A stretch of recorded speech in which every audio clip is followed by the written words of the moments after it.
Velkommen til min fjord. This is Fjordhammer TV, and this is Archaon Month, and it's day 10, meaning it's the last day I can count on my hands. So, progress for today isn't huge, but it's really important. I've sprayed them.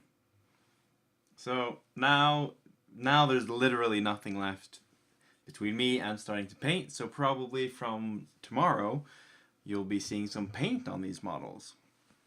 Now before I show you one of the things that I've changed on Archaon, or on Doorgar, I figured I'd tell you guys how I do my spraying and painting, or rather the spraying, because I live in Norway. It can get really cold, and if you don't do it correctly, you're gonna get some really bad results. And I hear rumors that there's snow in the UK. So here's my pro tip. What you want to do is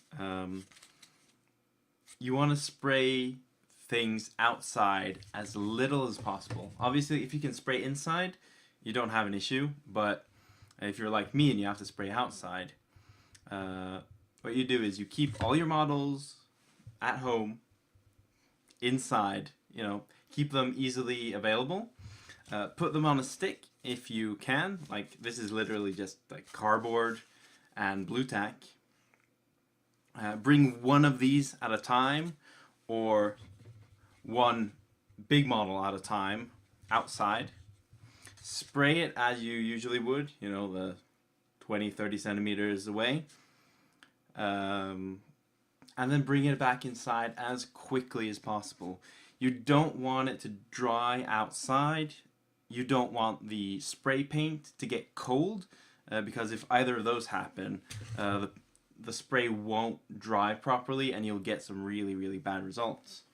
So even though it is snowing and there's some terrible weather, I've sprayed some quite expensive and important models.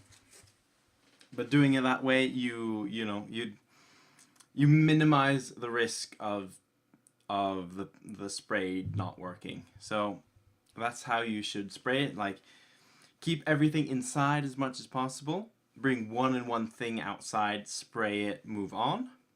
Bring it back in, take out the next. When you're done, put all the stuff in a ventilated area. Like, I just put it in the bathroom with the fan on overnight, because that's the options that I had. But you want to keep them like room temperature at least, because you don't want the paint to freeze while it's on your models. That's very, very bad. So that's how I spray paint things in cold weather. So we've got a lot of stuff, and I'm going to show you one of the changes I did for Doorgar. So here's the spray painted Doorgar, and if you see, I've not made a huge change. Obviously it's the same model and everything. I've added some green stuff in the wings here that should be difficult to see. I hope that's not very visible when they're painted. And I've also added all of these spikes down on the base. This is just to bring it back in line with the original Archaon on horse model. As you can see, it has now originally this model is on a square base, but even in the raised area here, which is part of the model, it has these spikes. So I wanted to bring that back to the new model, and I think it makes it more chaotic. Like, when the world's corrupted, you get these spikes that grow up out of the ground because that's weird. So I like that detail. I had fun adding those. And they're literally just barbecue sticks that I've cut off the top and glued down with some PVA glue. Like, nothing complicated. I don't have anything more for this second Sunday in Advent. So until next time, ha det bra!